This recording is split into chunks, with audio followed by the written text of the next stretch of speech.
अब बात हरियाणा के कुरुक्षेत्र की करेंगे, जिस धरती पर भगवान श्री कृष्ण ने अर्जुन को गीता का पावन संदेश दिया। उस धर्म नगरी कुरुक्षेत्र के बाशिंदे मानते हैं कि राजनीतिक रूप से उनके साथ इंसाफ नहीं हुआ।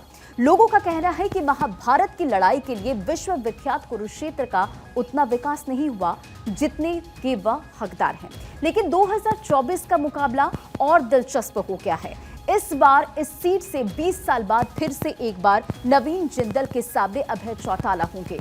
आज से पहले नवीन जिंदल कांग्रेस के उम्मीदवार हुआ करते थे, लेकिन इस बार नवीन जिंदल बीजेपी के प्रत्याशी हैं और इसलिए अभय चौटाला बढ़ती नजर आ रही है। ये रिपोर्ट देखिए।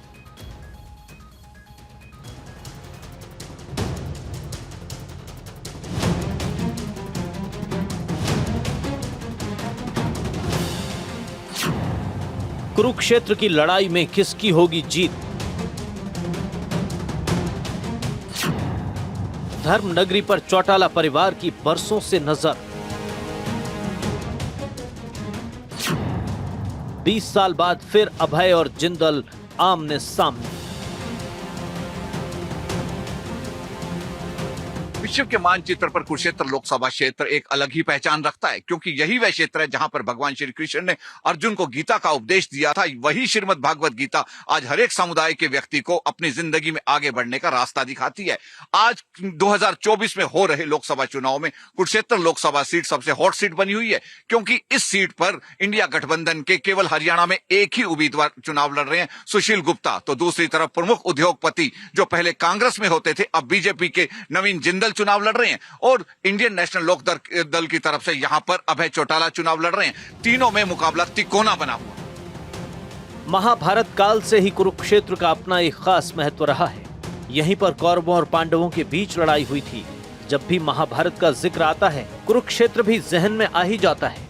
इसीलिए राजनीतिक लिहाज से भी हरियाणा की कुरुक्षेत्र लोकसभा सीट काफी महत्वपूर्ण मानी जाती है। शुरुआत में कुरुक्षेत्र लोकसभा सीट कैथल लोकसभा सीट थी। 1977 में पहली बार यह सीट अस्तित्व में आई। कुरुक्षेत्र लोकसभा सीट हरियाणा की सबसे हॉट सीट बन चुकी है, क्योंकि 20 साल बाद एक बार फिर ओम प्रकाश चौटाला के छोटे बेटे अभय सिंह चौटाला यहां से चुनावी रण में हैं। धर्म नगरी की इस महाभारत के लिए चुनावी दंगल में आए हैं। इससे पहले अभय चौटाला 2004 में कांग्रेस के नवीन जिंदल के मुकाबले चुनाव लड़े थे। संयोग से 20 साल बाद एक बार फिर अभय और जिंदल आमने सामने होंगे, लेकिन इस बार जिंदल कांग्रेस की बजाय बीजेपी के टिकट पर चुनाव लड़ रहे हैं। दरअसल वर्तमान में हरियाणा के मुख्यमंत्री नायब सिंह सैनी यहां से सांसद हैं और अब इंडियन नेशनल लोक दल के महासचिव अभय चौटाला ने इस सीट से चुनाव लड़ने की घोषणा की है। इसके अलावा इंडिया गठबंधन के प्रत्याशी डॉक्टर सुशील गुप्ता, जो वर्तमान में हरियाणा आम आदमी पार्टी के अध्यक्ष भी हैं, वो भी इसी कुरुक्षेत्र लोकसभा सीट से चुनाव मैदान में है। कुरुक्षेत्र लोकसभा क्षेत्र के लिए बहुत ही सौभाग्य की बात है कि 2 बार देश का प्रतिनिधित्व करने वाले कार्यवाहक प्रधानमंत्री गुलजारी लाल नंदा भी यहां से सांसद रहे हैं। लेकिन आज तक कुरुक्षेत्र का जितना विकास होना चाहिए था उतना विकास हुआ नहीं है। देश के कार्यवाहक प्रधानमंत्री के रूप में कार्य करने वाले और बेहद ईमानदार छवि वाले गुलजारी लाल नंदा इसी क्षेत्र से सांसद रहे। ये इस लोकसभा क्षेत्र के लिए बेहद सौभाग्य की बात कही जा सकती है। लेकिन यह भी एक सच है कि यहां से जीते ज्यादातर सांसद यहां के मूल निवासी नहीं थे।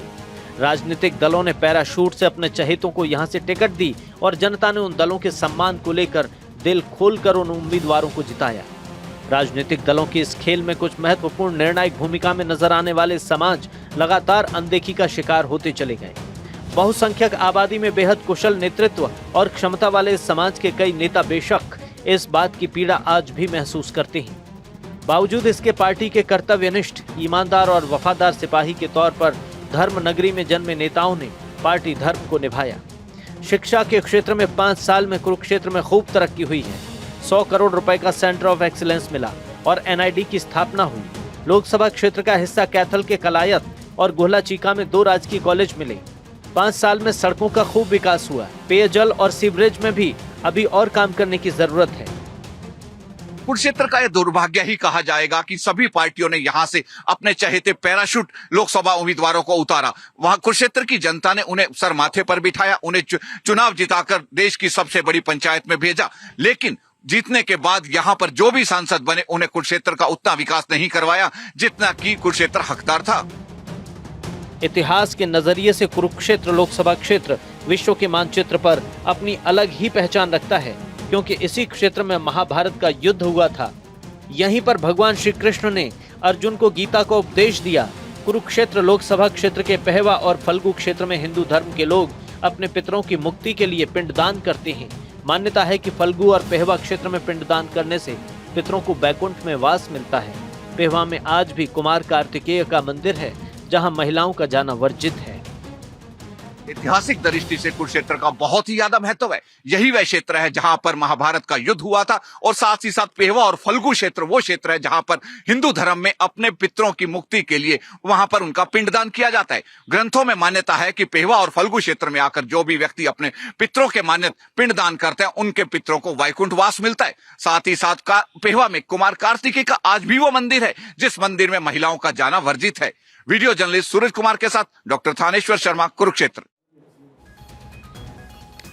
चलिए ग्राफिक्स के जरिए आपको कुरुक्षेत्र के रण को समझाते हैं। कुरुक्षेत्र के रण में कौन कौन चुनावी उम्मीदवार हैं वो जानिए। बीजेपी से नवीन जिंदल चुनावी मैदान में है। आप से सुशील गुप्ता चुनावी मैदान में ताल ठोक रहे हैं, तो INLD से अभय चौटाला चुनावी मैदान में है। त्रिकोणीय मुकाबला है और तीनों पार्टियों की तरफ से पूरी ताकत झोंकी जा रही है। अब जानिए कौन कब सांसद रहा है, वो भी आपको ग्राफिक्स के जरिए समझाते हैं। साल सबसे पहले 1977 और 80 के बीच की बात करते हैं। यहाँ से सांसद रघुबीर सिंह विर्क और जनता पार्टी से रहे हैं। 1980 से 84 की अगर बात करें तो मनोहर लाल सैनी जो कि जनता पार्टी से थे। 1984 और 1989 की अगर बात करें तो सरदार हरपाल सिंह जो कि कांग्रेस से यहाँ पर सांसद थे। 1989 और 91 की अगर बात करें तो गुरुदयाल सिंह सैनी जो कि जनता दल से थे। फिर 1991 और 96 की बात करें तो तारा सिंह यहाँ से सांसद बने कांग्रेस की तरफ से, और 1996 से 98 OP जिंदल जो कि सांसद बने यहाँ पर बीजेपी की तरफ से। अब बात यहाँ पर करते हैं 1998 से 99 की बात करेंगे जो कि कैलाश सैनी इनेलो से, और 1999 से 2004 के बीच कैलाशो सैनी जो कि इनेलो से यहाँ पर सांसद चुनकर आए थे। 2004 से 2009 के बीच नवीन जिंदल जो कि कांग्रेस से यहाँ पर सांसद बने। 2009 से 2014 नवीन जिंदल सांसद बने कांग्रेस की ही तरफ से। फिर 2014 से अगर बात करें तो राजकुमार सैनी जो कि बीजेपी से यहाँ पर बने, और 2019 से अब तक नायब सिंह सैनी यहाँ पर बीजेपी से सांसद हैं। कुरुक्षेत्र के विकास कार्य को भी अब आपको समझाते हैं। 100 करोड़ का सेंटर ऑफ एक्सीलेंस और NID की स्थापना हुई। कैथल के कलायत और गोहला चीका में 2 राजकीय कॉलेज मिले हैं, और कुरुक्षेत्र में विकास कार्य कितना हुआ है वो भी आपको बता रहे। सड़कों का खूब विकास हुआ, पेयजल और सीवरेज में अभी और काम करने की जरूरत है, यानी कि कई विकास के कार्य हुए हैं और कई डेवलपिंग काम जो कि अभी लगातार वहां पर हो रहे हैं। अब आपको ग्राफिक्स के जरिए समझाएंगे कुरुक्षेत्र का ऐतिहासिक महत्व आखिर क्या है। कुरुक्षेत्र में महाभारत का युद्ध हुआ था। भगवान श्री कृष्ण ने अर्जुन को गीता का उपदेश दिया था। पहवा और फल्गु क्षेत्र में पितरों की मुक्ति के लिए पिंडदान, यहाँ पिंडदान करने से पितरों को बैकुंठ वास मिलता है। पहवा में आज भी कुमार कार्तिकेय का मंदिर है और मंदिर में महिलाओं का जाना वर्जित है। तो कुरुक्षेत्र का ऐतिहासिक महत्व।